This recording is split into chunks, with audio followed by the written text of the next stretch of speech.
ಇವತ್ತು ಕಲಬುರಗಿ ಜಿಲ್ಲೆಯಲ್ಲಿ ಪಡಿತರ ವಿತರಕರ ಸಭೆಯನ್ನು ಆಯೋಜಿಸಿದ್ದಾರೆ.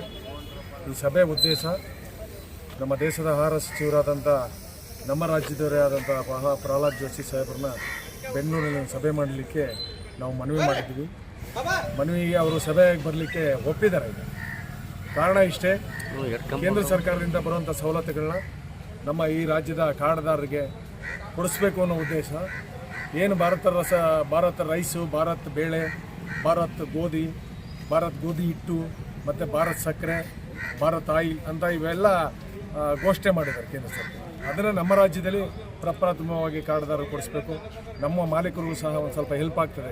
ಕ್ವಾಂಟಿಟಿ ಜಾಸ್ತಿ ಆದಾಗ ಕಮಿಷನ್ ಸ್ವಲ್ಪ ಜಾಸ್ತಿ ಬರ್ತದೆ ಅನ್ನೋ ಉದ್ದೇಶದಿಂದ ಒಂದು ದೊಡ್ಡ ಬೃಹತ್ಕಾರವಾದಂಥ ಸಭೆನ ದೆಹಲಿಯಲ್ಲಿ ಮಾಡಬೇಕಾಯಿತು. ಈ ಸರಿ ಕರ್ನಾಟಕದಲ್ಲಿ ಮಾಡೋಣ ಅನ್ನೋ ಒಂದು ತೀರ್ಮಾನ ಮಾಡಿ ಪ್ರತಿ ಜಿಲ್ಲೆ ಟೂರ್ ಮಾಡ್ತಾಯಿದ್ದೀನಿ.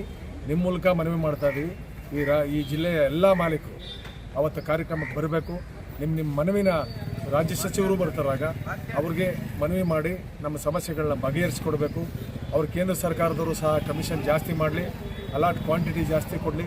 ನಮ್ಮ ಈಗ ಏನು ದಿನೇ ಪ್ರತಿಯೊಂದು ಜಾಸ್ತಿ ಆಗೋದು, ಪೆಟ್ರೋಲ್ ಆಗ್ಬೋದು, ಮನೆ ಬಾಡಿಗೆ ಆಗ್ಬೋದು, ಲೇಬರ್ಸ್ ಚಾರ್ಜ್ ಆಗ್ಬೋದು, ಕರೆಂಟ್ ಚಾರ್ಜ್ ಆಗ್ಬೋದು, ಇಂಟರ್ನೆಟ್ ಆಗ್ಬೋದು, ಇವೆಲ್ಲ ಸಮಸ್ಯೆಗಳಿವೆ ನಮ್ಮ ಮಾಲೀಕರಿಗೆ. ಅದರಿಂದ ಕಮಿಷನ್ನು ಜಾಸ್ತಿ ಕೇಂದ್ರದವ್ರನ್ನ ಕೇಳಬೇಕು. ಆ ಕಾರ್ಯಕ್ರಮ ಮಾಡ್ತಾಯಿದ್ದೀವಿ. ಆ ಕಾರ್ಯಕ್ರಮಕ್ಕೆ ಇಡೀ ಜಿಲ್ಲೆಯ ಎಲ್ಲ ಜನಗಳು ಬರಬೇಕು ಅಂತ ಮನವಿ ಮಾಡಲಿಕ್ಕೆ ನಾನು ಪ್ರತಿ ಜಿಲ್ಲೆ ಟೂರ್ ಮಾಡ್ತಾಯಿದ್ದೀನಿ. ಅದರಿಂದ ಒಂದು ಸ್ವಲ್ಪ ಸುದ್ದಿ ಮಾಡಿ ಒಳ್ಳೆಯ ರೀತಿಯಲ್ಲಿ ವಿತರಣೆ ಮಾಡಬೇಕು ಕಾರ್ಡ್ದಾರರಿಗೆ. ನಾವು ಈ ಸಣ್ಣ ಪುಟ್ಟ ಸಮಸ್ಯೆಗಳಿಗೆ ಯಾರೂ ಭಾಗಿಯಾಗಬೇಡಿ. ಮತ್ತು ಈಗ ರಾಜ್ಯ ಸರ್ಕಾರಕ್ಕೂ ಒತ್ತಾಯ ಮಾಡಿ ಹಣನೂ ಬಿಡುಗಡೆ ಮಾಡಿದ್ದಾರೆ ರಾಜ್ಯ ಸರ್ಕಾರ. ಸಿದ್ದರಾಮಯ್ಯವರು, ಮುನಿಯಪ್ಪ ಸಾಹೇಬರು ಬಿಡುಗಡೆ ಮಾಡಿದ್ದಾರೆ. ಏನು ಸಗಟು ಮಳಿಗೆಗಳಿಗೆ ಎಲೆಕ್ಟ್ರಾನಿಕ್ ಸ್ಕೇಲ್ ಹಾಕಿ ಸರಿಯಾದ ತೂಕ ಕೊಡಿಸ್ಬೇಕು. ಮತ್ತು ಕಾಂಟ್ರಾಕ್ಟರ್ಗಳು ಯಾವ ಲಾರಿಗಳಿಗೆ ಬಿಟ್ಟಿದ್ದಾರೆ, ಟೆಂಡರ್ ಮೇಲೆ ಯಾವ ಎಂಟ್ರಿ ಆಗಿವೆ ಅವೇ ಲಾರಿಲಿ ಇದು ಮಾಡಬೇಕು. ಬೇರೆ ಲಾರಿಗಳು ಹೋಗಕೂಡ್ದು. ಬೇರೆ ಲಾರಿಗಳಿಗೆ ಇವೇನು ಟೆಂಡರ್ ಆಗಿರೋ ಲಾರಿಗಳಿಗೆ GPS ಅಳವಡಿಸ್ಬೇಕು. ಅದೇನು ಗೋಡನಿಂದ ಎಲ್ಲಿ ಹೋಗ್ತದೆ, ಯಾವ ನ್ಯಾಯಬೆಲೆ ಅಂಗಡಿಗೆ ಹೋಗ್ತದೆ, ಇಲ್ಲ ಕದ್ದು ಮಾರ್ತಾರ ಏನು, ಇವೆಲ್ಲ ಒಂದು ಸಿಸ್ಟಮ್ನ ಅಳವಡಿಸಿದಾಗ ಈಗ ಒಂದು ಸ್ವಲ್ಪ ಭ್ರಷ್ಟಾಚಾರ ಕಡಿಮೆ ಆಗ್ತದೆ. ಇದು ಎಲ್ಲೋ ಒಂದು ಕಡೆ ಅಕ್ಕಿ ಹಿಡಿದು ಯಾರೋ ಲಾರಿಲಿ ತಗೊಂಡೋಗ್ತಾ ಇರ್ತಾನೆ, ಅವ್ನು ಹಿಡ್ಕೊಂಡ್ರೆ ಅಲ್ಲಿ ಬರೋದೇ ಪೇಪರಲ್ಲಿ ಬರೋದು ನ್ಯಾಯಬೆಲೆ ಅಂಗಡಿ ಅಕ್ಕಿ ಹೊಡಿತಾ ಇದ್ದಾರೆ. ಅದು ಮಕ್ಕಳ ಇಲಾಖೆದು ಹೋಗ್ತದೋ ಇನ್ನೊಂದು ಇಲಾಖೆದು ಹೋಗ್ತದೋ ಅದು ಕೇಳಲ್ಲ. ನ್ಯಾಯಬೆಲೆ ಅಂಗಡಿ ಮಾಲೀಕರು ಕದೀತಾ ಇದ್ದಾರೆ ಅಂತ, ಎಲ್ಲಿ ಕದೀತಾ ಇದ್ದಾರೆ, ಹೆಂಗೆ ಕದೀತಾ ಇದ್ದಾರೆ ಅಂತ ಅದು ಚೆಕ್ ಮಾಡೋದೇ ಇಲ್ಲ.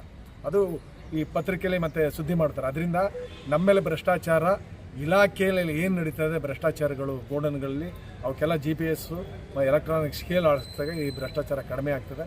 ನಮ್ಮವರೆಲ್ಲರಿಗೂ ಹೇಳ್ತಾ ಇದ್ದೀನಿ, ಕರೆಕ್ಟಾಗಿ ಇದು ಅನ್ನ ಹಾಕೋ ಇಲಾಖೆ, ಹೊಟ್ಟೆ ತುಂಬ ಅನ್ನ ಹಾಕೋ ಇಲಾಖೆ. ಯಾರು ಹಸುವಿನಿಂದ ಆ ಅಂಗಡಿಗೆ ಸಂಬಂಧಪಟ್ಟಂಥವ್ರು ಕಾರ್ಡ್ಗೆ ಅಕ್ಕಿ ಸಿಕ್ಕಿಲ್ಲ, ನಮಗೆ ಅಕ್ಕಿ ಕೊಡಲಿಲ್ಲ, ಮಿಸ್ಗೈಡ್ ಮಾಡಿದ್ರು ಅಂತ ಅವ್ರು ಏನೋ ಶಾಪ್ ಹಾಕಿದ್ರೆ ನಮಗೆಲ್ಲ ಒಳ್ಳೇದಾಗಲ್ಲ. ಆ ಕಾರ್ಡ್ದಾರರು ಹೊಟ್ಟೆ ತುಂಬಿಸೋದೇ ನಮ್ಮ ನ್ಯಾಯಬೆಲೆ ಅಂಗಡಿ ಮಾಲೀಕರ ಕೆಲಸ. ಅದನ್ನು 100ಕ್ಕೆ 95% ಈ ದೇಶಕ್ಕೆ ಮಾದರಿಯಾಗಿ ನಾವು ವಿತರಣೆ ಮಾಡ್ತಾ ಇದ್ದೀವಿ. ಕೆಲವು ಕಡೆ ಇದೆ ತಪ್ಪು ಮಾಡ್ತಾರೆ, ಇಲ್ಲ ಅಂತ ಇಲ್ಲ. ನಾವೆಲ್ಲ ಸತ್ಯ ಹರಿಶ್ಚಂದ್ರ ಅಂತ ಹೇಳ್ಕೊಳಕ್ಕಾಗಲ್ಲ. ಯಾರೊಬ್ಬರು 20,000 ಜನದಲ್ಲಿ ಯಾರು ಒಂದು 2% ತಪ್ಪು ಮಾಡಿದ್ರು ಅದು 20,000 ಜನಕ್ಕೂ ಶಾಪ ಆಗ್ತದೆ. ಅದು ಆಗಬಾರ್ದು ಅಂತ ನಿಮ್ಮ ಸರ್. ಈಗ ಎಷ್ಟು ಜಿಲ್ಲಾ